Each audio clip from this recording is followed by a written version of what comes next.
तरह एक बार फिर ब्रिटिश रविदासिया हैरिटेज फाउंडेशन की टीम कांशी टीवी ते उपस्थित हुई है। कांशी टीवी के सारे दर्शकों का असीं हार्दिक स्वागत करते हैं टीम वालों ते सारिਆਂ ਨੂੰ प्यार भरी जय गुरुदेव जय वाल्मीकि। इस दे नाल असीं कांशी टीवी का भी बहुत धन्यवाद करते हाँ जिन्हां दे माध्यम राही असी ब्रिटिश रविदासिया हैरिटेज फाउंडेशन की विचारधारा नूं सारे संसार दे पहुँचाउण की कोशिश करते हाँ। और अज जो साडे टीम के मैंबर्स आपके सामने उपस्थित हुए हैं, मेरे खब्बे पासे साडे अमीरी पलाही जी हैं और मेरे सज्जे पासे साडे सैकटरी साहब सतपाल जी और उन्होंने सज्जे पासे साढ़े कैशियर साहब रूपलाल जी आपकी सेवा में हाजिर हुए हैं।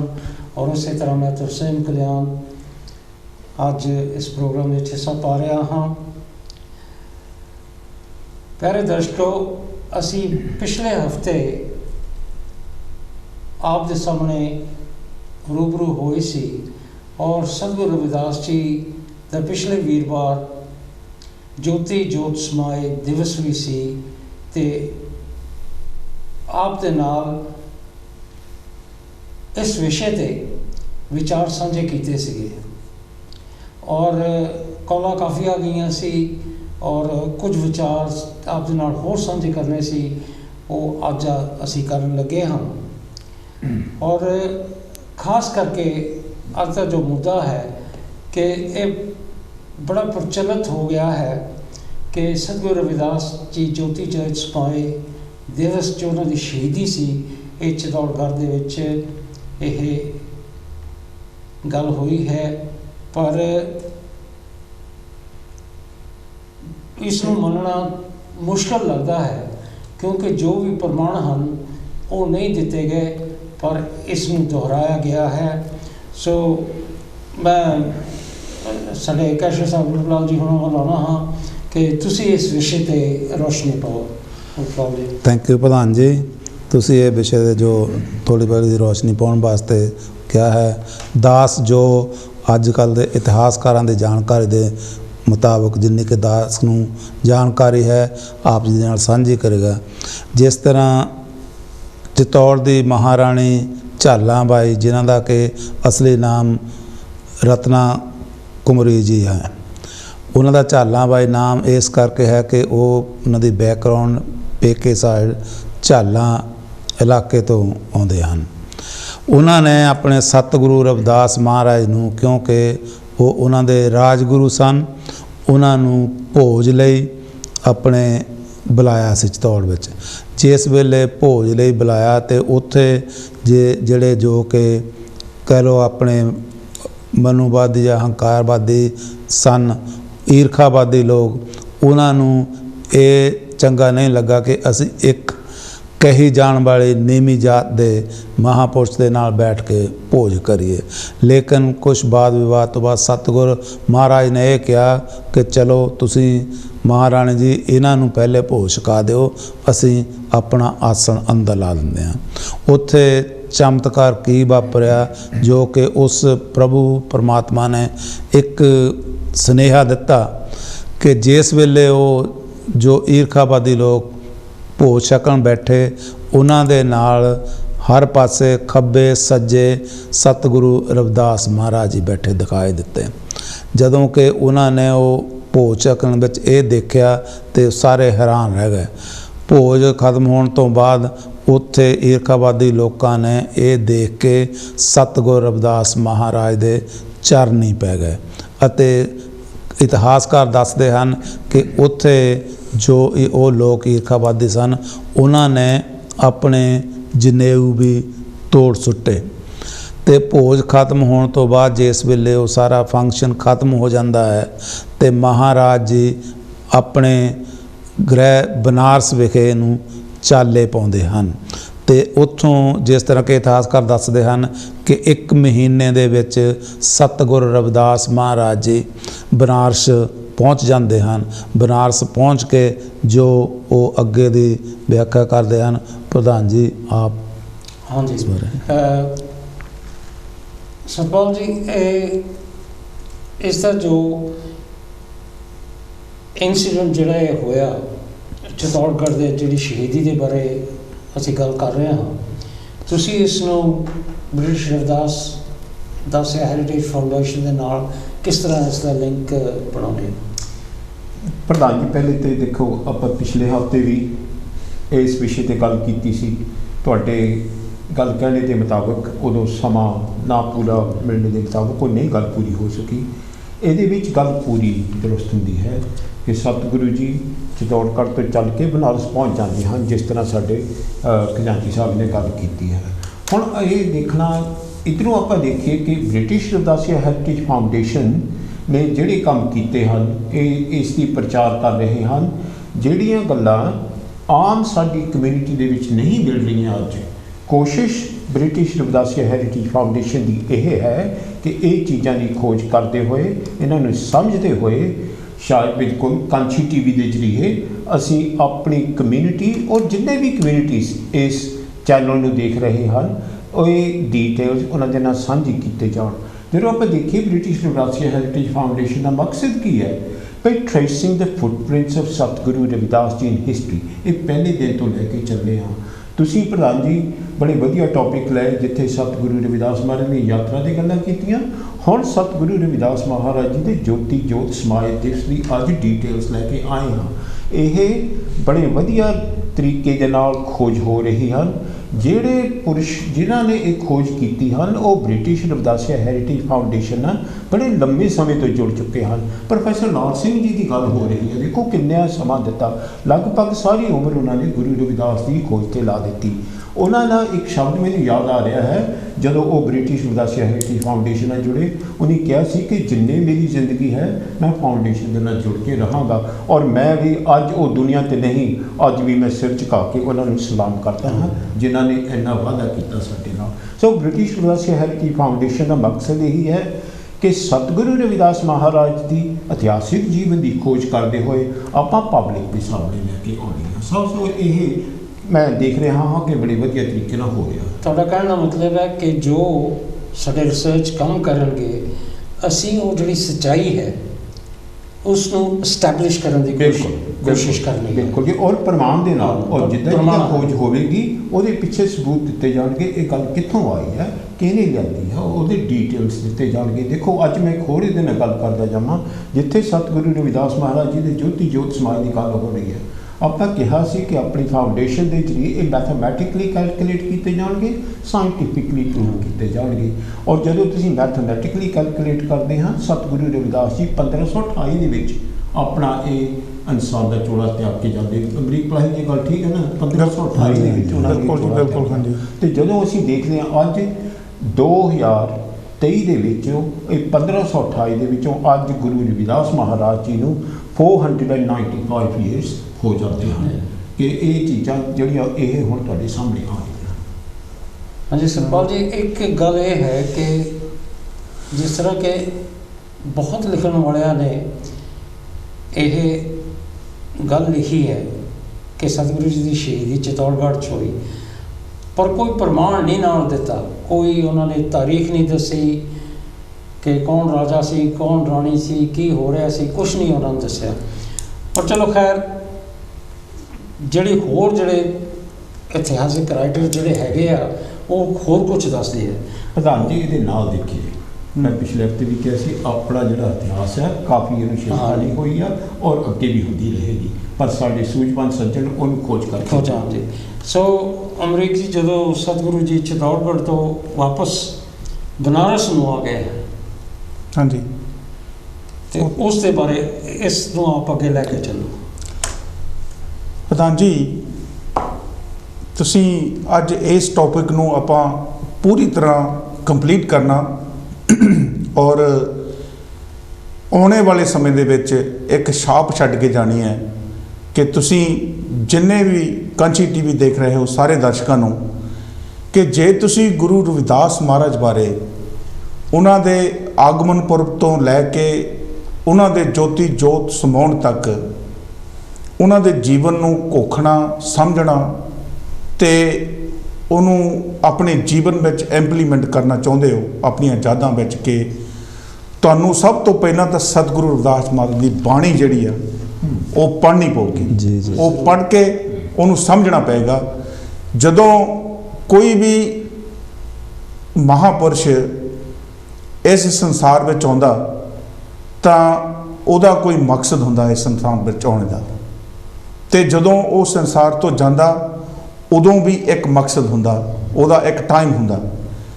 ਹੁਣ ਸਤਿਗੁਰੂ ਰਵਿਦਾਸ ਮਹਾਰਾਜ ਦੀ ਜਿਹੜੇ ਲੋਕ ਲਿਖੀ ਹੋਈ ਗੁਰਬਾਣੀ ਪੜ੍ਹਦੇ ਨੇ ਉਹਨਾਂ ਨੂੰ ਉਹਨਾਂ ਦੀ ਸ਼ਖਸੀਅਤ ਦਾ ਪਤਾ ਲੱਗਣਾ ਕਿ ਜੇ ਉਹ ਗੁਰਬਾਣੀ ਸਮਝ ਸਕਣ, ਕਿਉਂਕਿ ਗੁਰਬਾਣੀ ਸਾਡੇ ਕੋਲ ਸਭ ਤੋਂ ਵੱਡਾ ਜ਼ਰੀਆ ਆਦ ਸੱਚ ਜੁਗਾਦ ਸੱਚ ਹੈ ਪੀ ਸੱਚ ਤੇ ਨਾਨਕ ਹੋਸੀ ਪੀ ਸੱਚ।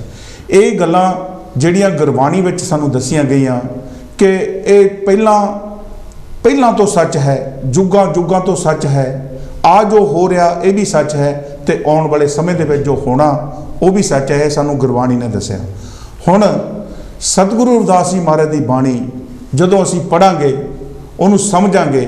ਇਸ ਕਰਕੇ ਮੈਂ ਹਮੇਸ਼ਾ ਹੀ ਕਿਹਾ ਕਰਦਾ ਕਿ ਸਤਿਗੁਰੂ ਰਵਿਦਾਸ ਮਹਾਰਾਜ ਖੁਦ ਕਹਿੰਦੇ ਨੇ ਕਿ ਪੜ੍ਹੀਏ ਗੁਣੀਏ ਨਾਮ ਸਭ ਸੁਣੀਏ, ਅਨ ਭਉ ਭਉ ਨ ਦਰਸੇ, ਲੋਹਾ ਕੰਚਨ ਹਿਰਨ ਹੋਏ ਕੈਸੇ, ਜੋ ਪਾਰਸ ਨਾ ਪਰਸੇ।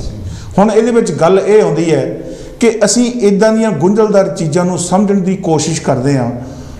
ਉਹ ਕਿੱਦਾਂ ਕਰਨੀ ਆ ਕਿ ਜਿੰਨਾ ਚਿਰ ਅਸੀਂ ਗੁਰਬਾਣੀ ਨੂੰ ਪੜ੍ਹ ਕੇ ਉਹਨੂੰ ਸਮਝਦੇ ਨਹੀਂ ਉਹਨਾਂ ਚਿਰ ਸਾਡੀਆਂ ਇਹ ਜਿਹੜੀਆਂ ਗੁੰਝਲਾਂ ਇਹ ਇਸੇ ਤਰ੍ਹਾਂ ਰਹਿਣਗੀਆਂ। ਸਤਿਗੁਰੂ ਰਵਿਦਾਸ ਮਹਾਰਾਜ ਕਹਿੰਦੇ ਕਿ ਜਿੰਨਾ ਚਿਰ ਲੋਹਾ ਪਾਰਸ ਦੇ ਨਾਲ ਛੂੰਹਦਾ ਨਹੀਂ ਉਹਨਾਂ ਚਿਰ ਉਹ ਸੋਨਾ ਨਹੀਂ ਬਣਨਾ, ਕਿ ਸਾਨੂੰ ਇਹਦੇ ਵਿੱਚ ਗੁਰਬਾਣੀ 'ਚ ਪੜ੍ਹ ਕੇ ਇਹਨੂੰ ਸਮਝ ਕੇ ਇੰਪਲੀਮੈਂਟ ਕਰਨੀ ਪਊਗੀ, ਤਦੇ ਅਸੀਂ ਲੋਕਾਂ ਨੂੰ ਇਹਦੇ ਦੱਸਣ ਦੇ ਕਾਬਿਲ ਹੋਵਾਂਗੇ। ਹੁਣ ਪ੍ਰਧਾਨ ਜੀ ਸਭ ਤੋਂ ਵੱਡੀ ਗੱਲ, ਸਤਿਗੁਰੂ ਮਹਾਰਾਜ ਦੇ ਬਾਰੇ ਜਿਹੜੇ ਲੋਕ ਵੀ ਕੋਈ ਇੱਦਾਂ ਦੀਆਂ ਘਟਨਾਵਾਂ ਆਪਣੇ ਕੋਲੋਂ ਮਨ ਘੜਤ ਲਿਖਦੇ ਹਨ, ਜਾਂ ਤਾਂ ਉਹਨਾਂ ਨੂੰ ਸਤਿਗੁਰੂ ਰਵਿਦਾਸ ਮਹਾਰਾਜ ਦੇ ਸ਼ਖਸੀਅਤ ਦਾ ਪਤਾ ਨਹੀਂ, ਜਾਂ ਉਹ ਕਿਸ ਕਰਨੀ ਦੇ ਮਾਲਕ ਸਨ ਉਹਨਾਂ ਨੂੰ ਇਹ ਪਤਾ ਨਹੀਂ। ਜਿਹੜੇ ਲੋਕ ਇਹ ਜਾਣਦੇ ਨੇ ਤੇ ਉਹਨਾਂ ਨੂੰ ਉਹ ਕਦੇ ਇੱਦਾਂ ਦੀਆਂ ਗੱਲਾਂ ਕਹਿਣ ਦਾ ਹੌਸਲਾ ਨਹੀਂ ਕਰ ਸਕਦੇ। ਹੁਣ ਗੁਰੂ ਨਾਨਕ ਦੇਵ ਜੀ ਤੋਂ ਲੈ ਕੇ 9ਵੇਂ ਪਾਤਸ਼ਾਹ ਗੁਰੂ ਤੇਗ ਬਹਾਦਰ ਮਹਾਰਾਜ ਜੀ, ਜਿਨ੍ਹਾਂ ਦੀ ਬਾਣੀ 6 ਗੁਰੂਆਂ ਦੀ ਗੁਰੂ ਗ੍ਰੰਥ ਸਾਹਿਬ 'ਚ ਦਰਜ ਹੈ, ਬਾਕੀ ਮਹਾਪੁਰਸ਼ਾਂ ਦੀ ਬਾਣੀ ਗੁਰੂ ਗ੍ਰੰਥ ਸਾਹਿਬ 'ਚ ਦਰਜ ਹੈ, ਉਹਨਾਂ ਨੇ ਇਹਨਾਂ ਬਾਰੇ ਜੋ ਕੁਝ ਲਿਖਿਆ ਉਹ ਸਾਨੂੰ ਗੁਰਬਾਣੀ ਪੜ੍ਹ ਕੇ ਪਤਾ ਲੱਗਣਾ ਕਿ ਉਹ ਇਹਨਾਂ ਨੂੰ ਕੀ ਸਮਝਦੇ ਹਨ, ਇਹਨਾਂ ਦੀ ਤਾਕਤ ਬਾਰੇ ਕੀ ਲਿਖਦੇ ਹਨ। ਉਹ ਕਹਿੰਦੇ ਕਿ ਭਗਤ ਜਨਾ ਕੀ ਉੱਤਮ ਬਾਣੀ, ਗਾਵੇ ਅਕਥ ਕਥਾ ਨਿਤ ਨਿਆਰੀ, ਭਗਤ ਜਨਾ ਕੀ ਕਥਾ ਨਾ ਭਾਵੇ, ਉਹ ਡੂਬੇ ਸਣ ਪਰਵਾਰੀ। ਹੁਣ ਇਹ ਚੌਥੇ ਪਾਤਸ਼ਾਹ ਗੁਰੂ ਰਾਮਦਾਸ ਮਹਾਰਾਜ ਆਪਣੀ ਗੁਰਬਾਣੀ ਵਿੱਚ ਲਿਖਦੇ, ਉਹ ਕਹਿੰਦੇ ਜੇ ਕਿ ਇਹ ਭਗਤ ਜਨਾ ਕੀ ਉੱਤਮ ਸਭ ਤੋਂ ਉੱਚੀ ਬਾਣੀ ਹੈ। ਭਗਤ ਜਨਾ ਕੀ ਉੱਤਮ ਬਾਣੀ, ਗਾਵੇ ਕਥ ਕਥਾ ਨਿਤ ਨਿਆਰੀ। ਇਹ ਵੱਖਰੀ ਕਿਸਮ ਦੀ ਇੱਕ ਗੱਲ ਕਰਦੀ ਹੈ। ਫਿਰ ਉਹਨੇ ਇਹ ਜਵਾਬ ਦਿੱਤਾ ਇਸ ਗੱਲ ਦਾ ਕਿ ਭਗਤ ਜਨਾ ਕੀ ਕਥਾ ਨਾ ਭਾਵੇ, ਜਿਨ੍ਹਾਂ ਨੂੰ ਇਹ ਗੱਲ ਚੰਗੀ ਨਹੀਂ ਲੱਗਦੀ, ਉਹ ਡੁੱਬੇ ਸਣ ਪਰਿਵਾਰੀ। ਉਹ ਕਹਿੰਦੇ ਉਹਨੀ ਤਾਂ ਡੁੱਬਣਾ ਸੀ, ਉਹ ਆਪਣੇ ਪਰਿਵਾਰਾਂ ਨੂੰ ਵੀ ਲੈ ਡੁੱਬੇ। ਇਹ ਚੌਥੇ ਪਾਤਸ਼ਾਹ ਗੁਰੂ ਰਾਮਦਾਸ ਮਹਾਰਾਜ ਦੇ ਮੁਖਾਰਬਿੰਦ ਤੋਂ ਉਚਾਰੀ ਹੋਈ ਬਾਣੀ ਦਾ ਸ਼ਬਦ ਤੁਹਾਡੇ ਨਾਲ ਸਾਂਝਾ ਕਰ ਰਿਹਾ ਕਿ ਜਿਹੜੇ ਲੋਕ ਗੁਰੂ ਮਹਾਰਾਜ ਬਾਰੇ ਇੱਦਾਂ ਦੀਆਂ ਕਹਾਣੀਆਂ ਲਿਖਣ ਲੱਗਦੇ ਨੇ ਉਹਨਾਂ ਨੂੰ ਹੁਣ ਮੈਂ ਸਤਿਗੁਰੂ ਮਹਾਰਾਜ ਦੇ ਬਾਰੇ ਤੁਹਾਨੂੰ ਦੱਸਣ ਦੀ ਕੋਸ਼ਿਸ਼ ਕਰਾਂ। ਨੋਟ ਕਰਿਓ ਕਿ ਜਿਹੜੀ ਸਤਿਗੁਰੂ ਮਹਾਰਾਜ ਦੇ ਇਸ ਸੰਸਾਰ ਤੋਂ ਜਾਣੇ ਦੀ ਜਿਹੜੀ ਕਥਾ ਆ ਉਹ ਸਭ ਤੋਂ ਪੁਰਾਣੀ ਤੇ ਸਤਿਗੁਰੂ ਰਵਿਦਾਸ ਜੀ ਮਹਾਰਾਜ ਦੇ ਜੋਤੀ ਜੋਤ ਸਮਾਉਣ ਤੋਂ ਤਕਰੀਬਨ 60 ਸਾਲ ਬਾਅਦ ਅਨੰਤ ਵੈਸ਼ਨਵ ਦਾਸ ਨੇ ਲਿਖੀ ਹੈ, ਜਿਹੜੀ ਸਭ ਤੋਂ ਪੁਰਾਣੀ ਹੱਥ ਲਿਖਤ ਹੈ ਤੇ ਅੱਜ ਉਹ ਪ੍ਰਚਲਿਤ ਹੈ। ਇਹਦੇ ਵਿੱਚ ਇਸ ਤੋਂ ਬਾਅਦ ਸਾਖੀ ਸੋਢੀ ਮਿਹਰਬਾਨ ਜਿਹੜੀ ਸਤਿਗੁਰੂ ਮਹਾਰਾਜ ਦੇ ਜੋਤੀ ਜੋਤ ਸਮਾਉਣ ਤੋਂ ਬਾਅਦ 73 ਸਾਲ ਪੁਰਾਣੀ ਸੀ। ਹੁਣ ਤੁਸੀਂ ਅੰਦਾਜ਼ਾ ਲਾਓ ਕਿ ਇਹਨਾਂ ਤੋਂ ਪੁਰਾਣੀਆਂ ਚੀਜ਼ਾਂ ਜਿਹੜੀਆਂ ਸਾਡੇ ਇਤਿਹਾਸਕਾਰਾਂ ਨੇ ਲੱਭ ਕੇ ਸਾਡੇ ਲਈ ਲੈ ਕੇ ਆਂਦੀਆਂ ਕੋਈ ਨਹੀਂ ਹੈ। ਹੁਣ ਸਤਿਗੁਰੂ ਰਵਿਦਾਸ ਮਹਾਰਾਜ ਨੂੰ ਜਦੋਂ ਉਸ ਅਕਾਲ ਪੁਰਖ ਪਰਮਾਤਮਾ ਤੋਂ ਸੁਨੇਹਾ ਆਇਆ ਉਦੋਂ ਉਹ ਸੁਨੇਹਾ ਲੈ ਕੇ ਕੌਣ ਆਉਂਦੇ ਨੇ?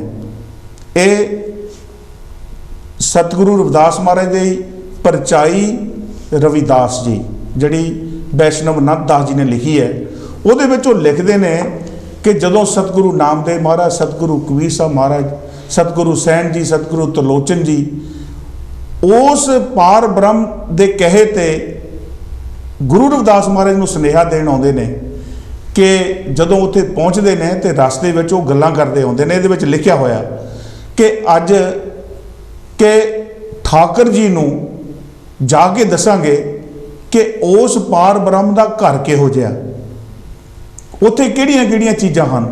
ਜਦੋਂ ਗੋਸ਼ਟੀ ਹੋਏਗੀ ਤਾਂ ਉਹ ਸੁਣ ਕੇ ਖੁਸ਼ ਹੋਣਗੇ।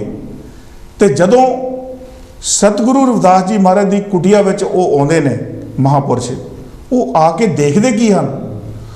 ਉਹਨਾਂ ਨੇ ਜਦ ਕੁਟੀਆ ਵਿੱਚ ਆ ਕੇ ਦੇਖਿਆ ਕਿ ਜਿਹੜੀਆਂ ਚੀਜ਼ਾਂ ਉਸ ਪਾਰ ਬ੍ਰਹਮ ਦੇ ਘਰ ਵਿੱਚ ਪਈਆਂ ਆਲਰੇਡੀ, ਉਹੀ ਚੀਜ਼ਾਂ ਸਤਿਗੁਰੂ ਰਵਿਦਾਸ ਮਹਾਰਾਜ ਦੀ ਕੁਟੀਆ ਵਿੱਚ ਪਈਆਂ।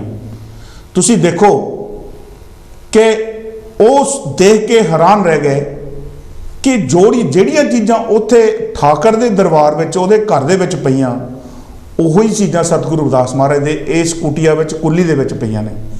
ਤੇ ਸਤਿਗੁਰੂ ਰਵਿਦਾਸ ਮਹਾਰਾਜ ਨੂੰ ਹੁਕਮ ਕਰਦੇ ਨੇ ਕਿ आज से 21 दिन के बाद आप जी को ठाकर जी ने बैकुंठ पार ब्रह्म में बुलाया है।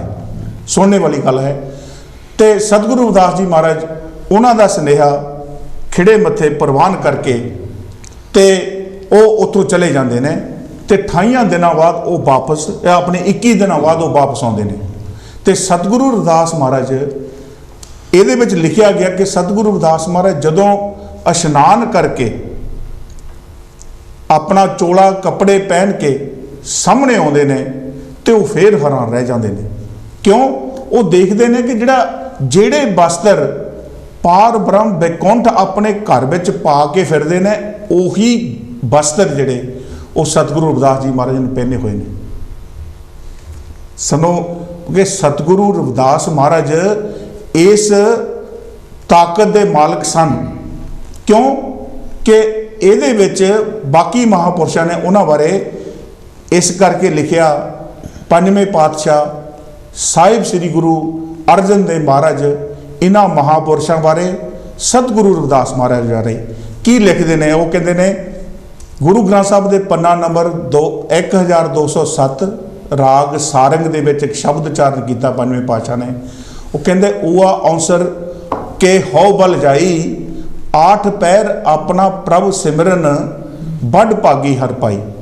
ਸੁਣਨੇ ਵਾਲੀ ਗੱਲ ਹੈ ਕਿ ਭਲੋ ਕਬੀਰ ਦਾਸ ਦਾਸਨ ਕੋ ਉੱਤਮ ਸੈਨ ਜਨ ਨਾਈ, ਊਚ ਤੇ ਊਚ ਨਾਮ ਦਿਓ ਸਮਦਰਸੀ, ਰਵਿਦਾਸ ਠਾਕਰ ਬਣਾਈ। ਦੇਖੋ ਕਿੰਨੀ ਵੱਡੀ ਗੱਲ ਕਹੀ ਕਿ ਉਹ ਠਾਕਰ, ਉਹ ਕਾਲ ਪੁਰਖ ਪਰਮਾਤਮਾ ਆਪ ਸਤਿਗੁਰੂ ਰਵਿਦਾਸ ਜੀ ਮਹਾਰਾਜ ਬਣ ਕੇ ਆਏ ਸਨ। ਤੇ ਫਿਰ ਉਹ ਕਹਿੰਦੇ ਨੇ ਕਿ ਜਿਉ ਪਿੰਡ ਤਨ ਧਨ ਸਾਧਨ ਕਾ, ਇਹ ਮਨ ਸੰਤ ਰਨਾਈ, ਸੰਤ ਪ੍ਰਤਾਪ ਭਰਮ ਸਭ ਨਾਸੇ, ਨਾਨਕ ਮਿਲੇ ਗੁਸਾਈ।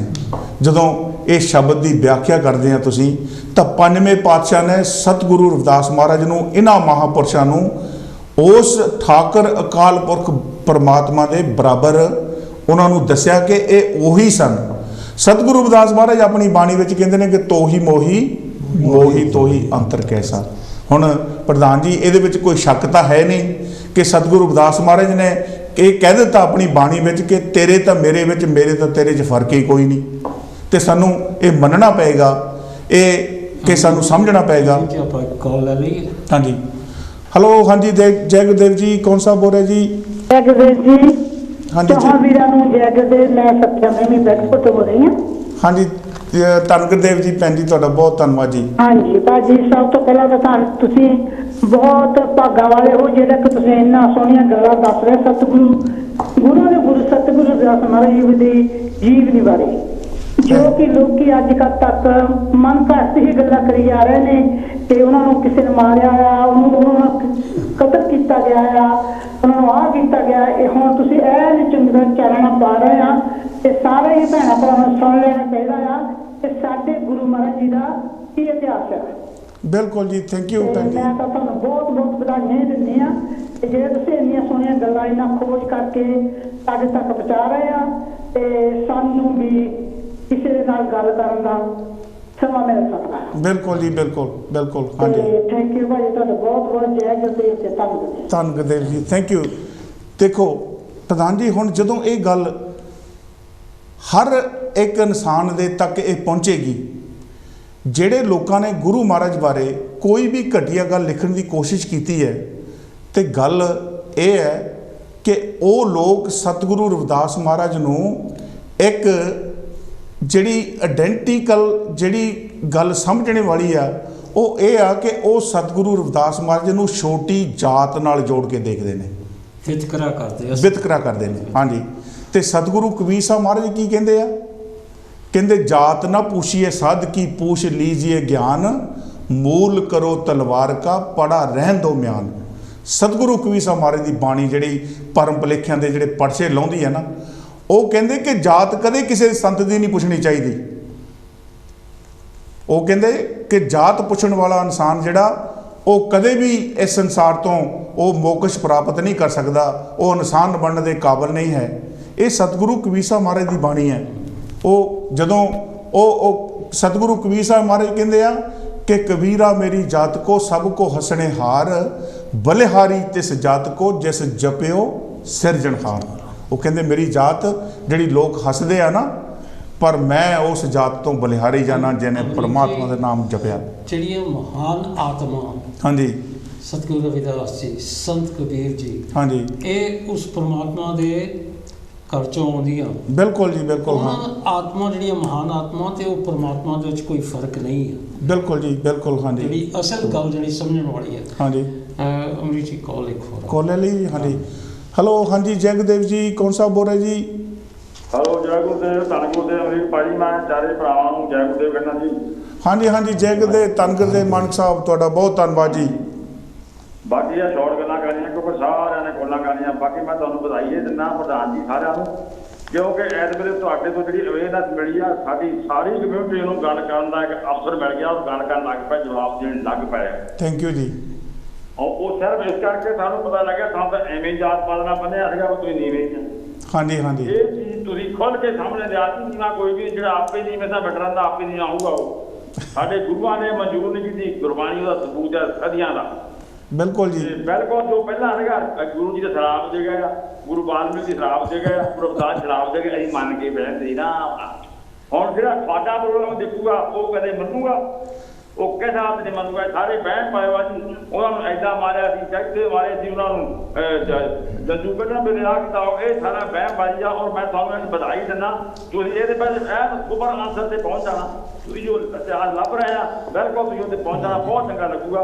ਇਸੇ ਤਰ੍ਹਾਂ ਜਦੋਂ ਲੱਗੇ ਰਹੋ। ਬਹੁਤ ਬਹੁਤ ਧੰਨਵਾਦ। ਕਿਉਂਕਿ ਜਿੱਥੇ ਕੋਈ ਵਧੀਆ ਕੰਮ ਹੁੰਦਾ ਉੱਥੇ ਲੋਕ ਇਕੱਠੇ ਹੁੰਦੇ। ਜਿਸ ਤਰ੍ਹਾਂ ਤੁਹਾਡੇ ਵੀ ਪਾਸੋਂ ਸੰਤਾਂ ਦਾ ਪ੍ਰੋਗਰਾਮ ਰੱਖਿਆ ਹੈ, ਬਿਲਕੁਲ ਸਭ ਸੰਗਤਾਂ ਉੱਥੇ ਵੀ ਆਉਣੀਆਂ। ਜੇ ਕਿਸੇ ਦੀ ਗੱਲ ਸੁਣਨ ਕਰਨ ਵਾਲੀ ਹੈਗੀ ਆ ਤੇ ਲੋਕੀ ਉੱਥੇ ਪਹੁੰਚਦੇ, ਇੱਥੇ ਤੁਸੀਂ ਲੱਗੇ ਹੋ। ਧੰਨਵਾਦ ਜੀ, ਥੈਂਕ ਯੂ। ਮਾਨਕ ਸਾਹਿਬ ਤੁਹਾਡਾ ਬਹੁਤ ਬਹੁਤ ਧੰਨਵਾਦ ਜੀ। ਬੜਾ ਉਤਸ਼ਾਹ ਮਿਲਦਾ ਜਦੋਂ ਤੁਸੀਂ ਫੋਨ ਕਰਦੇ ਹੋ। ਹਾਂਜੀ, ਹਾਂਜੀ, ਸੈਕਟਰੀ ਸਾਹਿਬ। ਹਾਂ, ਤੁਸੀਂ ਬੜੀ ਵਧੀਆ ਗੱਲ ਹੋਈ ਹੈ। ਦੇਖੋ ਸਾਡੀ ਕਮਿਊਨਿਟੀ ਵੀ ਇਹ ਗੱਲਾਂ ਸੁਣ ਕੇ ਇੰਤਜ਼ਾਰ ਵਿੱਚ ਹਨ। ਹਾਂਜੀ, ਬਿਲਕੁਲ। ਸੱਚਾਈ ਕੀ ਹੈ ਤੇ ਬਨਾਵਟ ਕੀ ਹੈ, ਕਿੰਨੀਆਂ ਗੱਲਾਂ ਗਲਤ ਲਿਖ ਕੇ ਸਾਡੀ ਪਹਿਲਾਂ ਹੀ ਕਮਜ਼ੋਰ ਕੌਮ ਨੂੰ ਹੋਰ ਕਮਜ਼ੋਰ ਕਰਨ ਦੀ ਕੋਸ਼ਿਸ਼ ਕੀਤੀ ਹੈ। ਹਾਂਜੀ, ਖਿੱਚ ਹੋ ਰਹੀ ਹੈ। ਹਾਂਜੀ, ਜਦੋਂ ਤੁਸੀਂ ਜਿਹੜੀ ਗੱਲ ਅਮਰੀਕ ਸਾਹਿਬ ਜੀ ਤੁਸੀਂ ਕੀਤੀ ਹੈ ਕਿ ਵੈਸ਼ਨੂ ਅਨੰਤ ਦਾਸ ਜੀ ਦੇ, ਹਾਂਜੀ, ਸਤਿਗੁਰੂ ਰਵਿਦਾਸ ਮਹਾਰਾਜ ਜੀ ਦੇ 60 ਸਾਲ ਜਾਣ ਤੋਂ ਬਾਅਦ ਉਸ ਤੋਂ ਪਿੱਛੇ ਹਾਲੇ ਤੱਕ ਕੁਝ ਨਹੀਂ ਮਿਲ ਰਿਹਾ। ਹਾਂਜੀ, ਸੰਤ ਜਿਹੜੇ ਆਪਣੇ ਵੈਸ਼ਨੂ ਅਨੰਤ ਦਾਸ ਜੀ ਹੋਏ ਆ, ਉਹਨਾਂ ਦੀ 1588 ਦੇ ਦੌਰਾਨ ਹਾਂਜੀ ਲਿਖੀਆਂ ਹੋਈਆਂ ਚੀਜ਼ਾਂ ਮਿਲਦੀਆਂ ਹਨ। ਉਹ ਬਿਕਰਮੀ, ਹਾਂਜੀ, ਬਿਕਰਮੀ ਲਿਖਿਆ ਕਿ ਉਹ ਬਨਾਰਸ ਵਿੱਚ ਆਏ। ਸਤਿਗੁਰੂ ਰਵਿਦਾਸ ਮਹਾਰਾਜ ਜੀ ਬਨਾਰਸ ਪਹੁੰਚੇ ਆਪਣੇ ਅਖੀਰਲੇ ਸਮੇਂ। ਹਾਂਜੀ, ਔਰ ਉੱਥੇ ਦੇ ਸਾਧੂ ਸੰਤ ਮਹਾਤਮਾ ਉਹਨਾਂ ਦੇ ਦਰਸ਼ਨਾਂ ਨੂੰ ਆਏ। ਬਿਲਕੁਲ, ਬਿਲਕੁਲ ਕਲੀਅਰਲੀ ਉਹਨਾਂ ਨੇ ਲਿਖੀਆਂ ਹਨ। ਹਾਂਜੀ, ਬਿਲਕੁਲ। ਇਹ ਸੁਣੀਆਂ ਸੁਣਾਈਆਂ ਗੱਲਾਂ ਨਹੀਂ, ਉਹਨਾਂ ਨੇ ਆਪ ਦੇਖੀਆਂ ਗੱਲਾਂ ਉਹਨਾਂ ਆਪਣੀ ਕਿਤਾਬ ਵਿੱਚ ਲਿਖ ਦਿੱਤੀਆਂ ਹਨ। ਹਾਂਜੀ, ਸੋ ਇਹ ਜੋ ਕੁਝ ਬ੍ਰਿਟਿਸ਼ ਰਵਿਦਾਸੀਆ ਹੈਰੀਟੇਜ ਫਾਊਂਡੇਸ਼ਨ ਦਾ ਕੰਮ ਹੈ, ਉਹ ਜਿਹੜੀ ਵੀ ਖੋਜ ਹੋਈ ਹੈ ਵਿਦ ਪ੍ਰੂਫ ਪ੍ਰਮਾਣਿਤ ਦੇ ਨਾਲ, ਉਹ ਅਸੀਂ ਕਮਿਊਨਿਟੀ ਦੇ ਨਾਲ ਸਾਂਝੀ ਕਰਦੇ ਜਾਵਾਂਗੇ। ਔਰ ਕਮਿਊਨਿਟੀ ਦੇ ਅੱਗੇ ਵੀ ਹੱਥ ਜੋੜ ਕੇ ਬੇਨਤੀ ਹੈ ਕਿ ਮੇਰੇ ਬੀਬੀਓ ਭੈਣੋ ਭਰਾਵੋ ਬ੍ਰਿਟਿਸ਼ ਰਵਿਦਾਸੀਆ ਹੈਰੀਟੇਜ ਫਾਊਂਡੇਸ਼ਨ ਨੂੰ ਆਪਾਂ ਜੁੜੀਏ ਤੇ ਸਪੋਰਟ ਦਈਏ ਤੇ ਆਪਾਂ ਗੁਰੂ ਰਵਿਦਾਸ ਮਹਾਰਾਜ ਦੀ ਲਾਈਫ ਟਾਈਮ ਐਂਡ ਫਿਲੋਸਫੀ ਨੂੰ ਸਟੱਡੀ ਕਰਾ ਕੇ ਤੇ ਬਿਲਕੁਲ ਪੂਰੇ ਸੰਸਾਰ ਦੇ ਸਾਹਮਣੇ ਲੈ ਕੇ ਆਈਏ ਤੇ ਇਹ ਸਹੀ ਤਰੀਕੇ ਦੀ ਉਹਨਾਂ ਦੀ ਜੀਵਨੀ ਸਾਹਮਣੇ ਲੈ ਕੇ ਆਈਏ। ਬਿਲਕੁਲ ਜੀ, ਇਹ ਬ੍ਰਿਟਿਸ਼ ਰਵਿਦਾਸੀਆ ਹੈਰੀਟੇਜ ਫਾਊਂਡੇਸ਼ਨ ਜਿਹੜਾ ਇਹ ਬਿਲਕੁਲ ਸਹੀ ਡਾਇਰੈਕਸ਼ਨ ਤੇ ਜਾ ਰਿਹਾ ਕਿ ਸਮਾਜ ਨੂੰ ਇਸ ਫਾਊਂਡੇਸ਼ਨ ਤੇ ਇੱਕ ਦਿਨ ਮਾਣ ਹੋਏਗਾ ਕਿ ਕੰਮ ਸਾਡੇ ਰਾਈਟਰਾਂ ਨੇ ਬਹੁਤ ਪਹਿਲਾਂ ਕੀਤਾ, ਬਹੁਤ ਕੁਝ ਲਿਖਿਆ ਹੋਇਆ, ਪਰ ਬ੍ਰਿਟਿਸ਼ ਰਵਿਦਾਸੀਆ ਹੈਰੀਟੇਜ ਫਾਊਂਡੇਸ਼ਨ ਨੇ ਜਿਹੜਾ ਇਹ ਕਦਮ ਚੁੱਕਿਆ ਸਾਡੇ ਸਮਾਜ ਲਈ ਇੱਕ ਬਹੁਤ ਹੀ ਸ਼ਲਾਘਾਯੋਗ ਹੈ। ਆਉਣ ਵਾਲੇ ਸਮੇਂ ਦੇ ਵਿੱਚ ਤੁਸੀਂ ਇਹ ਸਾਡੇ ਬੱਚੇ, ਆਉਣ ਵਾਲੀਆਂ ਪੀੜ੍ਹੀਆਂ, ਆਉਣ ਵਾਲੇ ਐਜੂਕੇਸ਼ਨਲ ਲੋਕ ਜਿਹੜੇ ਆ ਉਹ ਇਸ ਨੂੰ ਪੜ੍ਹ ਕੇ ਮਾਣ ਮਹਿਸੂਸ ਕਰਨਗੇ।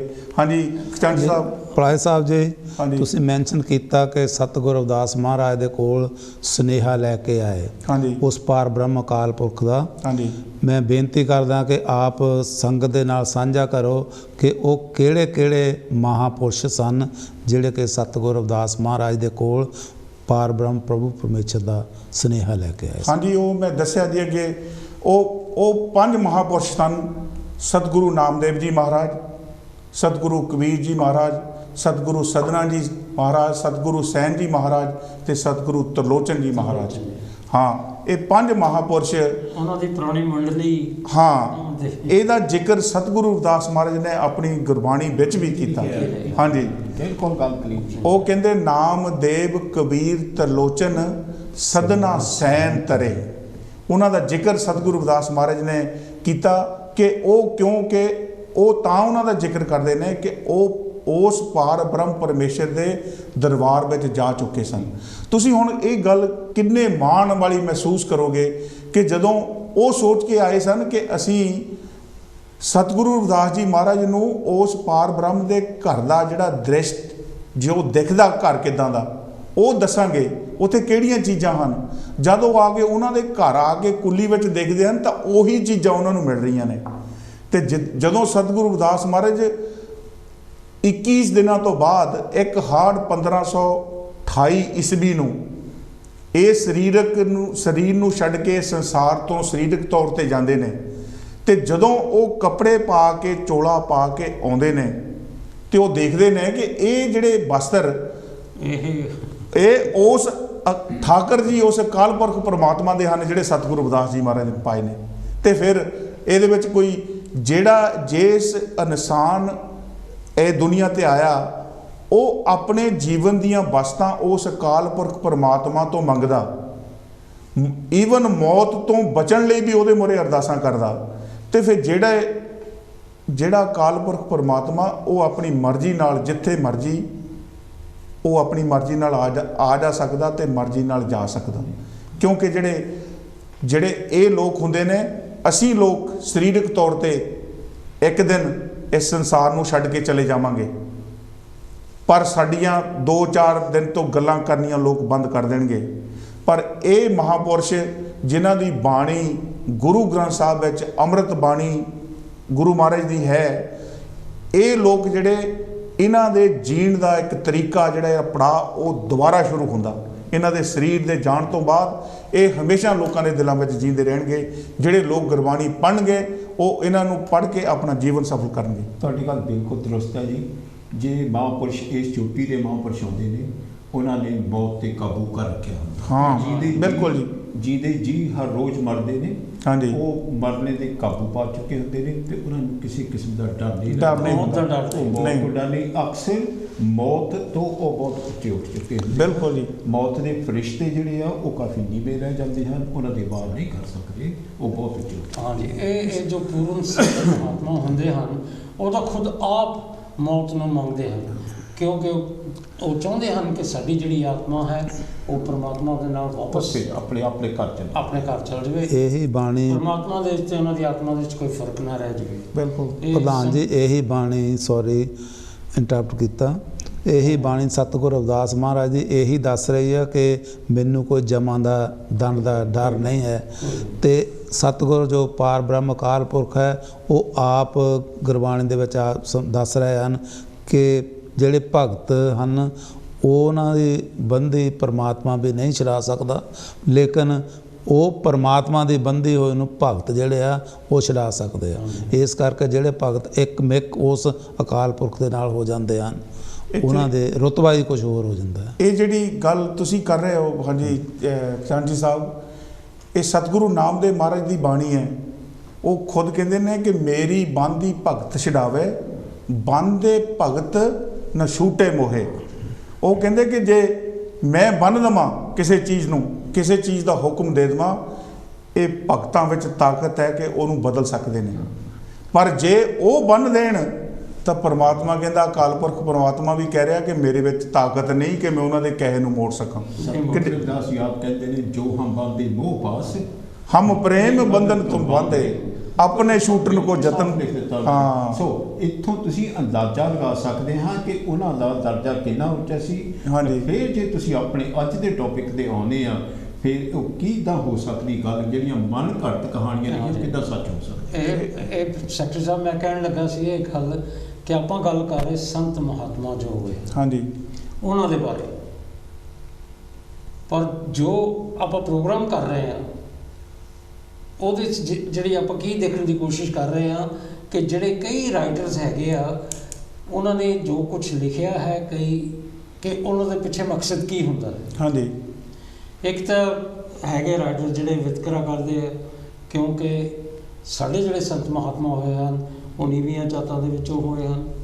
ਦੂਸਰੇ ਪਾਸੇ ਪੋਲੀਟੀਕਲ ਮੋਟਿਵਸ ਵੀ ਹੋ ਸਕਦੇ ਆ। ਜੀ ਜੀ, ਹਾਂਜੀ। ਔਰ ਪੈਸਾ ਕਿਹਦਾ ਲੱਗ ਰਿਹਾ ਜੀ, ਇਹ ਵੀ ਇੱਕ ਗੱਲ ਹੈਗੀ ਹੈ ਕਿ ਜਿਹਦਾ ਪੈਸਾ ਲੱਗੂਗਾ, ਜਿੱਦਾਂ ਉਹ ਚਾਹੁੰਦੇ ਉੱਦਾਂ ਹੀ ਉਹ ਲਿਖਾ ਲੈਂਦੇ ਆ। ਔਰ ਇੱਕ ਦੋ ਰਾਈਟਰਾਂ ਨੇ ਚੀਜ਼ ਮੰਨੀ ਵੀ ਆ ਕਿ ਅਸੀਂ ਜੋ ਚੀਜ਼ ਲਿਖੀ ਆ ਉਹ ਕਿਸੇ ਦੇ ਕਹਿਣ 'ਤੇ ਲਿਖੀ ਆ।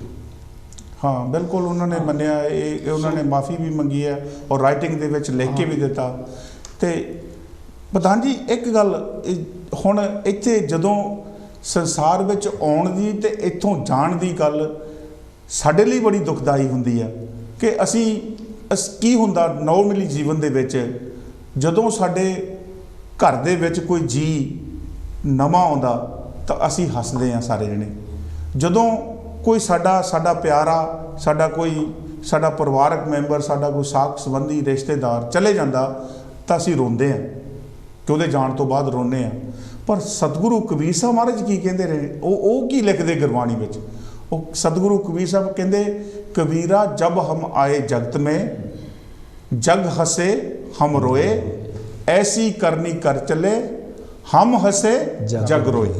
ਉਹ ਕਹਿੰਦੇ ਜਦੋਂ ਅਸੀਂ ਸੰਸਾਰ ਵਿੱਚ ਆਏ ਤਾਂ ਸਾਨੂੰ ਦੇਖ ਕੇ ਲੋਕ ਹੱਸਦੇ ਸੀ ਪਰ ਅਸੀਂ ਰੋਂਦੇ ਸੀ।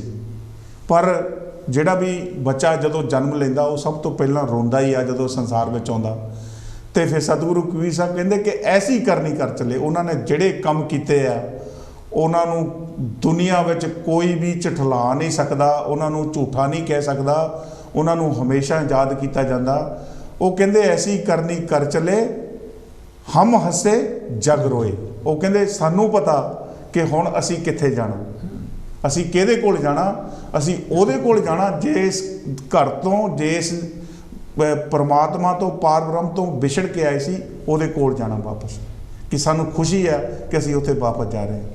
ਇਹ ਗੱਲ ਇਹ ਆ ਕਿ ਸਾਡੇ ਵਰਗੇ ਜਿਹੜੇ ਇਨਸਾਨ ਹਨ, ਸਾਡਾ ਜਨਮ ਹੁੰਦਾ, ਅਸੀਂ ਆਪਣੇ ਆਪ ਨੂੰ ਆਪਣੇ ਸਰੀਰ ਨਾਲ ਜੋੜ ਲੈਂਦੇ, ਹਾਂਜੀ, ਆਪਣੇ ਮਨ ਨਾਲ ਜੋੜ ਲੈਂਦੇ, ਬਿਲਕੁਲ ਇਸ ਸੰਸਾਰ ਦੇ ਨਾਲ ਜੋੜ ਲੈਂਦੇ। ਬਿਲਕੁਲ ਜੀ। ਔਰ ਜਿਹੜੇ ਸੰਤ ਮਹਾਤਮਾ ਉਸ ਪਰਮਾਤਮਾ ਦੇ ਕੋਲੋਂ ਇਸ ਸੰਸਾਰ ਦਾ ਜਨਮ ਲੈਂਦੇ, ਉਹ ਹਮੇਸ਼ਾ ਆਪਣੀ ਆਤਮਾ ਦੇ ਨਾਲ ਜੁੜੇ ਹੁੰਦੇ ਹਨ। ਬਿਲਕੁਲ ਜੀ, ਬਿਲਕੁਲ। ਉਹ ਹਮੇਸ਼ਾ ਪਰਮਾਤਮਾ ਦੇ ਨਾਲ ਆਪਣੀ ਆਤਮਾ ਨੂੰ ਜੋੜ ਕੇ ਰੱਖਦੇ ਹਨ। ਉਹਨਾਂ ਨੂੰ ਇਹ ਸੰਸਾਰ, ਇਹ ਸਰੀਰ, ਇਹ ਮਨ, ਇਹਨਾਂ ਦੇ ਨਾਲ ਉਹ ਕਦੀ ਨਹੀਂ ਜੁੜਦੇ। ਉਹ ਸੰਸਾਰੀ ਨਹੀਂ ਬਣਦੇ ਸਾਡੇ ਕੋਲ, ਸੰਸਾਰੀ ਇਹ ਫਰਕ ਹੈ। ਹਾਂਜੀ ਹਾਂਜੀ। ਚਲੋ ਜੇ ਤੁਸੀਂ ਹੁਣ ਜੋ ਆਪਾਂ ਸਤਿਗੁਰੂ ਰਵਿਦਾਸ ਜੀ ਮਹਾਰਾਜ ਦੇ ਜੋਤੀ ਜੋਤ ਸਮਾਇਆ ਕਿਸ ਤਰ੍ਹਾਂ ਉਹ ਆਪਾਂ ਦੱਸਿਆ ਸਾਰਿਆਂ ਨੂੰ। ਅੱਜ ਤੁਸੀਂ ਪ੍ਰਧਾਨ ਜੀ ਇਹ ਗੱਲ ਮੈਂ ਸਮਝਦਾ ਕਿ ਮੇਰੇ ਸਾਥੀਆਂ ਨੇ ਬਿਲਕੁਲ ਕਲੀਅਰ ਕਰ ਦਿੱਤੀ ਗੱਲ ਕਿ ਸਤਿਗੁਰੂ ਰਵਿਦਾਸ ਮਹਾਰਾਜ ਜੀ ਬਨਾਰਸ ਗਏ 1528 ਵਿੱਚ, ਆਪਣਾ ਅੰਤਿਮ ਸਮਾਂ ਉੱਥੇ ਉਹਨਾਂ ਦਾ ਬੀਤਿਆ ਹਾਂਜੀ ਔਰ ਉਹਨਾਂ ਨੇ ਇਹ ਇਨਸਾਨ ਦੇ ਚੋਲੇ ਨੂੰ ਤਿਆਗਿਆ ਜਾ ਕੇ। ਹਾਂਜੀ। ਔਰ ਇਹ 1528 ਦੀ ਗੱਲ ਹੈ ਜਦੋਂ ਸਤਿਗੁਰੂ ਰਵਿਦਾਸ ਮਹਾਰਾਜ ਜੀ 151 ਸਾਲ ਦੀ ਉਮਰ ਵਿੱਚ ਸਨ। ਹਾਂਜੀ ਔਰ ਇਹ ਬ੍ਰਿਟਿਸ਼ ਰਵਿਦਾਸੀਆ ਹੈਰੀਟੇਜ ਫਾਊਂਡੇਸ਼ਨ ਦੇ ਜਿੰਨੀ ਕਿ ਇਹਦੇ ਬਾਰੇ ਜਾਣਕਾਰੀ ਕੀਤੀ ਹੈ ਔਰ ਜਿਹੜੀਆਂ ਚੀਜ਼ਾਂ ਲਿਖਤੀਆਂ ਮਿਲਦੀਆਂ ਹਨ ਇਹ ਸਬੂਤ ਦਿੰਦੇ ਹਨ।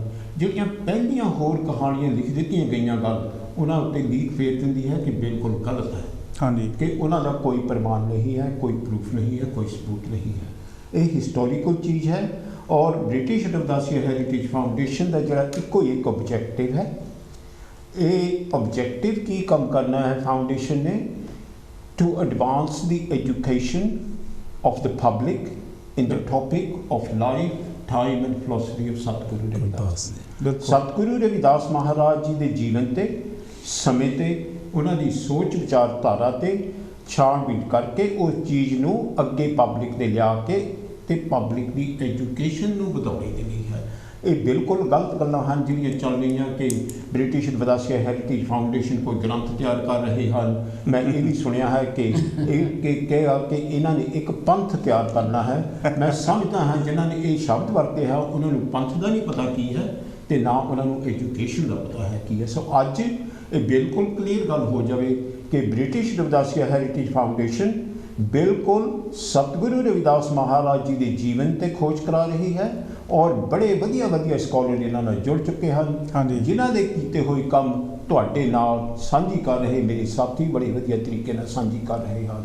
ਸੋ ਇਹ ਗੱਲਾਂ ਅੱਜ ਫਾਊਂਡੇਸ਼ਨ ਵੱਲੋਂ ਤੈਅ ਹੋਈਆਂ। ਹਾਂਜੀ ਸੈਕਟਰੀ ਸਾਹਿਬ, ਅਸਲ ਦੇ ਜਿਹੜੀ ਸੱਚਾਈ ਹੈ ਕਿ ਇਹੋ ਜਿਹੇ ਜਿਹੜੇ ਲੋਕ ਹਨ ਉਹ ਸਤਿਗੁਰੂ ਰਵਿਦਾਸ ਜੀ ਦੀ ਮਹਾਨਤਾ ਨੂੰ ਹਾਲੇ ਤੱਕ ਪਹਿਚਾਣ ਹੀ ਨਹੀਂ ਸਕੇ। ਦੇਖੋ ਅੱਜ ਸਾਡੇ ਅਮਰੀਕ ਪਲਾਹੀ ਜੀ ਨੇ ਕਿੰਨੀ ਵੱਡੀ ਗੱਲ ਕਹੀ ਹੈ ਕਿ ਜਿਹੜੀਆਂ ਅਸੀਂ ਜਿਨ੍ਹਾਂ ਦੇ ਮਹਾਂਪੁਰਸ਼ਾਂ ਨੂੰ ਅਸੀਂ ਸਮਝ ਹੀ ਨਹੀਂ ਸਕੇ ਉਹ ਕੌਣ ਸੀ ਤੇ ਵੀ ਉਹਨਾਂ ਨੂੰ ਅਸੀਂ ਸਿਰਫ ਪੁੱਜਣ ਜੋਗੇ ਰਹਿ ਗਏ, ਮੱਥਾ ਹੀ ਟੇਕੀ ਜਾਣਾ ਪਰ ਸਮਝ ਹੀ ਨਹੀਂ ਉਹਨਾਂ ਨੂੰ। ਸੋ ਬਾਣੀ ਜਿਹੜੀ ਹੈ ਇਹ ਅਟੱਲ ਹੈ।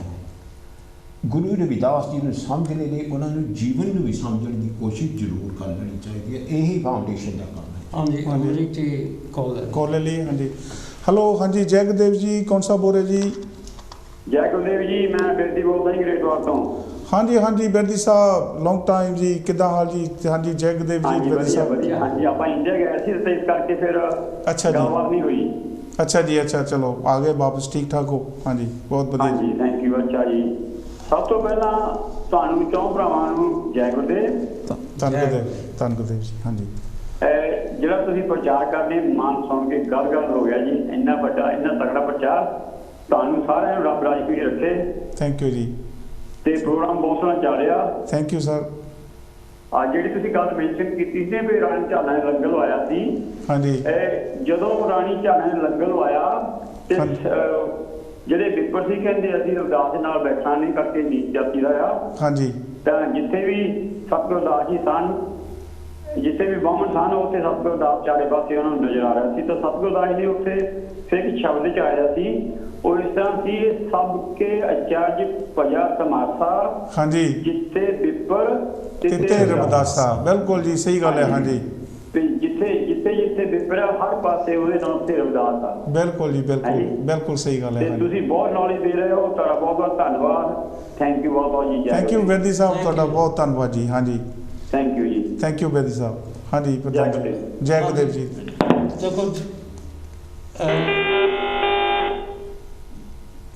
ਜਿਹੜੀ ਆਪਾਂ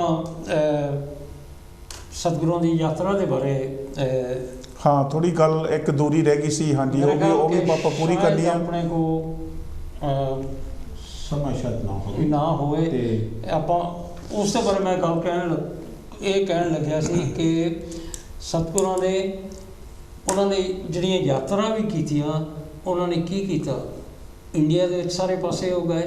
ਹਾਂਜੀ ਉਹਨਾਂ ਨੇ ਉਸ ਪ੍ਰਭੂ ਪਰਮੇਸ਼ਵਰ ਈਸ਼ਵਰ ਦੀ ਵਿਚਾਰਧਾਰਾ ਜਿਹੜੀ ਸੀਗੀ ਉਹ ਲੋਕਾਂ ਦੇ ਚ ਲੈ ਕੇ ਗਏ। ਉਹ ਹਾਂਜੀ ਔਰ ਲੋਕਾਂ ਨੂੰ ਦੱਸਿਆ ਕਿ ਪਰਮਾਤਮਾ ਦੇ ਨਾਲ ਮਿਲਾਪ ਕਿਸ ਤਰ੍ਹਾਂ ਹੁੰਦਾ ਹੈ। ਹਾਂਜੀ ਇਹ ਗੰਗਾ ਦੇ ਚ ਇਸ਼ਨਾਨ ਕਰ ਲਿਆ ਤੇ ਤੀਰਥਾਂ ਤੇ ਚਲੇ ਗਏ, ਇਹ ਚਲੋ ਇਹ ਅੱਛੇ ਕਰਮ। ਹਾਂਜੀ ਇਹਨਾਂ ਦੇ ਨਾਲ ਤੁਹਾਨੂੰ ਸਵਰਗ ਦੀ ਪ੍ਰਾਪਤੀ ਹੋਏਗੀ। ਜੇ ਪਰ ਪਰਮਾਤਮਾ ਨੂੰ ਪ੍ਰਾਪਤ ਕਰਨਾ ਹੈ, ਸਤਿਗੁਰਾਂ ਨੇ ਅਸਲ ਦੇ ਵਿੱਚ ਉਹ ਵਿਚਾਰਧਾਰੀ ਆਪਣਾ ਸਾਰੇ ਪਾਸੇ ਉਹ ਲੈ ਕੇ ਗਏ। ਉਹਨਾਂ ਦਾ ਯਾਤਰਾ ਦਾ ਮਕਸਦ ਇਹ ਸੀਗਾ। ਔਰ ਅਸੀਂ ਪਹਿਲੀ ਯਾਤਰਾ ਦੇ ਬਾਰੇ ਤਾਂ ਗੱਲ ਕਰ ਚੁੱਕੇ ਹਾਂ, ਤੇ ਦੂਸਰੀ ਯਾਤਰਾ ਸ਼ੁਰੂ ਕੀਤੀ ਸੀ, ਫਿਰ ਕਾਲਸ ਆ ਗਈਆਂ, ਪੂਰੀ ਹੋ ਗਈ।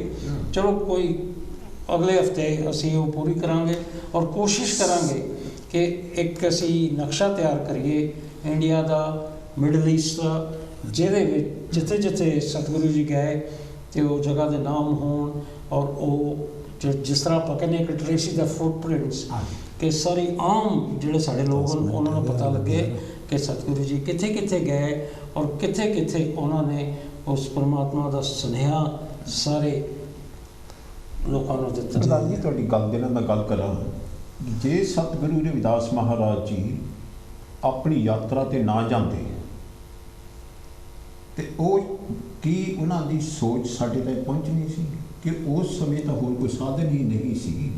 ਉਹਨਾਂ ਨੇ ਜਾਣ ਕੇ ਇਹ ਬਾਣੀ ਦਾ ਜਿੱਥੇ ਵੀ ਬੀਜਿਆ, ਹਾਂਜੀ, ਉਹ ਵੱਧਦਾ ਹੀ ਗਿਆ, ਵੱਧਦਾ ਗਿਆ। ਹਾਂਜੀ, ਉਹ ਫਸਲਾਂ ਯੋਗਦੀਆਂ ਗਈਆਂ। ਹਾਂਜੀ, ਉਹਨਾਂ ਦੇ ਬੀਜੇ ਹੋਏ ਬੀਜ ਜਿਹੜੇ ਸੀ, ਉਹਨਾਂ ਦਾ ਅਸਰ ਦੇਖੋ ਵਿਦੇਸ਼ਾਂ ਵਿੱਚ ਵੀ ਹੋਇਆ। ਹਾਂਜੀ, ਅੱਜ ਸੰਸਾਰ ਤੇ ਕੋਈ ਵੀ ਇਹੋ ਜਿਹਾ ਦੇਸ਼ ਨਹੀਂ ਹੈ ਹਾਂਜੀ, ਜਿੱਥੇ ਸਤਿਗੁਰੂ ਰਵਿਦਾਸ ਮਹਾਰਾਜ ਜੀ ਦਾ ਪ੍ਰਚਾਰ ਜਾਣਕਾਰੀ ਨਹੀਂ ਜਾਂਦੀ। ਬਿਲਕੁਲ ਉਹਨਾਂ ਦੀ ਬਾਣੀ ਦਾ ਪ੍ਰਚਾਰ। ਬੰਗਲਾਦੇਸ਼ ਦੀ ਗੱਲ ਲੈ ਲਓ, ਹਾਂਜੀ, ਮੈਂ ਸਾਡੇ ਕੈਸ਼ੀਅਰ ਸਾਹਿਬ ਜੀ ਬੜੀ ਡੂੰਘਾਈ ਦੇ ਵਿੱਚ ਜਾਣਦੇ ਨੇ। ਹਾਂਜੀ। ਬੰਗਲਾਦੇਸ਼ ਦੇ ਵਿੱਚ ਅੱਜ ਕੱਲ੍ਹ ਕੀ ਹੋ ਰਿਹਾ ਹੈ, ਤੇ ਉਹ ਇਲਾਕਾ ਵੈਸੇ ਇੱਕੋ ਹੀ ਭਾਰਤ ਦਾ ਦੇਸ਼ ਸੀਗਾ, ਤੇ ਅੱਜ ਦੇਖੋ ਉੱਥੇ। ਹਾਂਜੀ, ਦੇਖੋ ਸੈਕਟਰੀ ਸਾਹਿਬ ਜਿਸ ਵੇਲੇ ਆਪਣੀ ਯਾਤਰਾ ਦੇ ਦੌਰਾਨ ਸਤਿਗੁਰੂ ਰਵਿਦਾਸ ਮਹਾਰਾਜ ਜੀ ਬੰਗਲਾਦੇਸ਼ ਦੇ ਵਿੱਚ ਮਦਾਰੀਪੁਰ ਪਹੁੰਚਦੇ ਹਨ, ਉੱਥੇ ਇੱਕ ਸਦਨ ਸ਼ਾਹ ਸਰਮਸਤ ਨਾਂ ਦਾ ਪਹੁੰਚਿਆ ਹੋਇਆ ਫਕੀਰ ਸਤਿਗੁਰੂ ਰਵਿਦਾਸ ਮਹਾਰਾਜ ਦਾ ਸਵਾਗਤ ਕਰਦਾ ਹੈ ਅਤੇ ਉਹਨਾਂ ਨੂੰ ਉਹਨਾਂ ਦੇ ਨਾਮ ਦੇ ਨਾਲ ਪੁਕਾਰਦਾ ਹੈ। ਕੀ ਨਾਮ ਹੈ ਤੁਸੀਂ? ਸਦਨ ਸ਼ਾਹ ਸਰਮਸਤ। ਸਦਨ ਸ਼ਾਹ ਸਰਮਸਤ, ਹਾਂਜੀ, ਸੂਫੀ ਫਕੀਰ ਹੋਇਆ, ਸੂਫੀ ਫਕੀਰ ਹੋਇਆ ਜੀ। ਹਾਂਜੀ, ਜਿਸ ਵੇਲੇ ਉਹ ਉਹਨਾਂ ਨੂੰ ਸਤਿਗੁਰੂ ਰਵਿਦਾਸ ਮਹਾਰਾਜ ਨੂੰ ਆਪਣੇ ਰਿਹਾਇਸ਼ਗਾਹ 'ਤੇ ਲੈ ਕੇ ਜਾਂਦੇ ਹਨ ਤੇ ਉੱਥੇ ਉਹਨਾਂ ਦੀਆਂ ਗੋਸ਼ਟੀਆਂ ਹੁੰਦੀਆਂ ਹਨ। ਉਹ ਸਤਿਗੁਰੂ ਮਹਾਰਾਜ ਜੀ ਉਹਨਾਂ ਨੂੰ ਹੈਰਾਨਗੀ ਨਾਲ ਪੁੱਛਦੇ ਨੇ ਵੀ ਮਹਾਰਾਜ ਜੀ ਕਿ ਤੁਸੀਂ ਮੈਨੂੰ ਮੇਰੇ ਨਾਂ ਨਾਲ ਕਿੱਦਾਂ ਪੁਕਾਰਿਆ?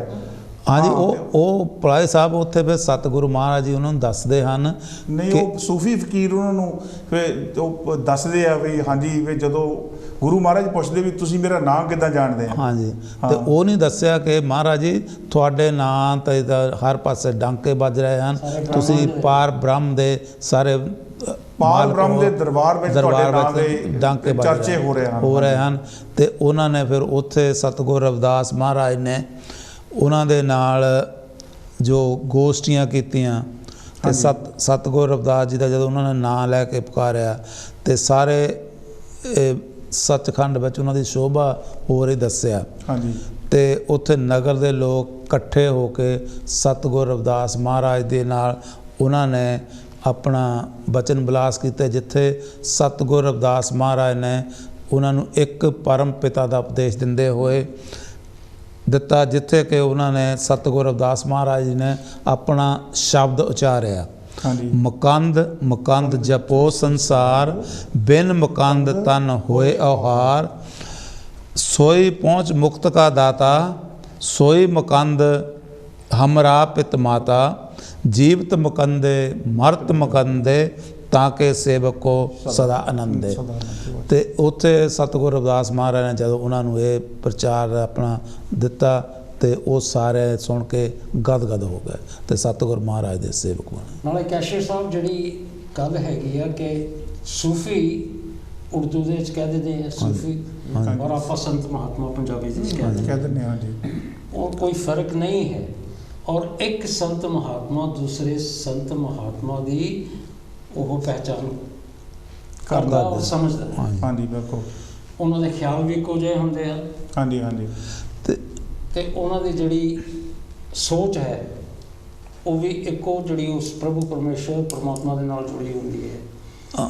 ਪ੍ਰਧਾਨ ਜੀ, ਜਿਸ ਤਰ੍ਹਾਂ ਸੈਕਟਰੀ ਸਾਹਿਬ ਨੇ ਬੰਗਲਾਦੇਸ਼ ਬਾਰੇ ਗੱਲ ਕੀਤੀ ਹੈ, ਮੈਂ ਇੱਕ ਇੱਥੇ ਹੋਰ ਆਪ ਜੀ ਦੇ ਨਾਲ ਗੱਲ ਸਾਂਝੀ ਕਰਦਾ ਜਾਵਾਂ ਕਿ ਬੰਗਲਾਦੇਸ਼ ਦੇ ਵਿੱਚ ਸਤਿਗੁਰੂ ਰਵਿਦਾਸ ਮਹਾਰਾਜ ਦੇ ਉਪਾਸ਼ਕ ਬਹੁਤ ਹੀ ਹਨ, ਭਾਰੀ ਗਿਣਤੀ ਵਿੱਚ ਹਨ। ਅਤੇ ਜਿਸ ਤਰ੍ਹਾਂ ਆਪ ਨੂੰ ਮੈਂ ਇੱਕ ਹੋਰ ਜਾਣਕਾਰੀ ਦੇਵਾਂ ਕਿ ਅੱਜ ਕੱਲ੍ਹ ਬੰਗਲਾਦੇਸ਼ ਦੇ ਵਿੱਚ ਇੱਕ ਸਤਿਗੁਰੂ ਰਵਿਦਾਸ ਮਹਾਰਾਜ ਦਾ ਬਹੁਤ ਹੀ ਵੱਡਾ ਗੁਰੂ ਘਰ ਉਸਾਰੀ ਅਧੀਨ ਕੰਮ ਚੱਲ ਰਿਹਾ ਹੈ।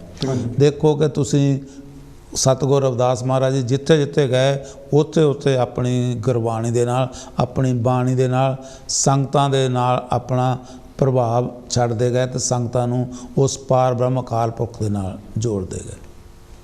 ਹਾਂਜੀ, ਇਹ ਬਿਲਕੁਲ ਸੱਚੀ ਗੱਲ ਹੈ ਕਿ ਜਿੱਥੇ ਵੀ ਸਤਿਗੁਰੂ ਜੀ ਗਏ, ਜੋ ਵੀ ਉਹਨਾਂ ਨੂੰ ਸੰਤ ਮਹਾਤਮਾ ਮਿਲੇ, ਜੋ ਵੀ ਲੋਕ ਉਹਨਾਂ ਨੂੰ ਮਿਲੇ, ਹਾਂਜੀ, ਉਹਨਾਂ ਦੇ ਸਾਰੇ ਪਾਸੇ ਉਸ ਜੋ ਉਹ ਰੱਬੀ ਉਹਨਾਂ ਦਾ ਸੰਦੇਸ਼ ਸੀਗਾ, ਉਹਨਾਂ ਨੇ ਸਤ ਸੰਤੋਖ ਬਾਰੇ, ਸਦਾਚਾਰ ਬਾਰੇ ਗੱਲ ਕੀਤੀ। ਉਹਨਾਂ ਤੋਂ ਲੋਕ ਬਹੁਤ ਪ੍ਰਭਾਵਿਤ ਹੋਏ ਅਤੇ ਤਾਈਓ ਉਹਨਾਂ ਨੂੰ ਯਾਦ ਕਰਦੇ ਹਨ ਕਿ ਜੇ ਇਹੋ ਜਿਹਾ ਸੰਤ ਮਹਾਤਮਾ ਮਿਲਦਾ ਹੈ ਤਾਂ ਫਿਰ ਹੀ ਪਾਰ ਉਤਾਰੇ ਹੋ ਸਕਦੇ ਹਨ। ਬਿਲਕੁਲ ਜੀ, ਬਿਲਕੁਲ। ਅਤੇ ਇਸ ਦੇ ਨਾਲ ਹੀ ਪ੍ਰਧਾਨ ਜੀ, ਜਿਸ ਵੇਲੇ ਸਤਿਗੁਰੂ ਰਵਿਦਾਸ ਮਹਾਰਾਜ ਜੀ ਬੰਗਲਾਦੇਸ਼ ਦੀ ਰਾਜਧਾਨੀ ਢਾਕਾ ਵਿੱਚ ਪਹੁੰਚਦੇ ਹਨ, ਹਾਂਜੀ, ਜਿੱਥੇ ਦਾ ਕਿ ਉਸ ਵੇਲੇ ਰਾਜਾ ਰੁਕਮਦੀਨ ਬਾਬਕ ਸ਼ਾਹ, ਜੋ ਕਿ ਰਾਜਾ ਜਿਹਦਾ ਕਿ ਸ਼ਾਸਨ ਕਾਲ ਦਾ ਸਮਾਂ 1459 to 1474 ਈਸਵੀ, ਹਾਂਜੀ, 1474 ਤੱਕ, 1452 ਤੋਂ 1474 ਤੱਕ ਹੈ। ਹਾਂਜੀ, ਹਾਂਜੀ। ਉਹ ਇੱਕ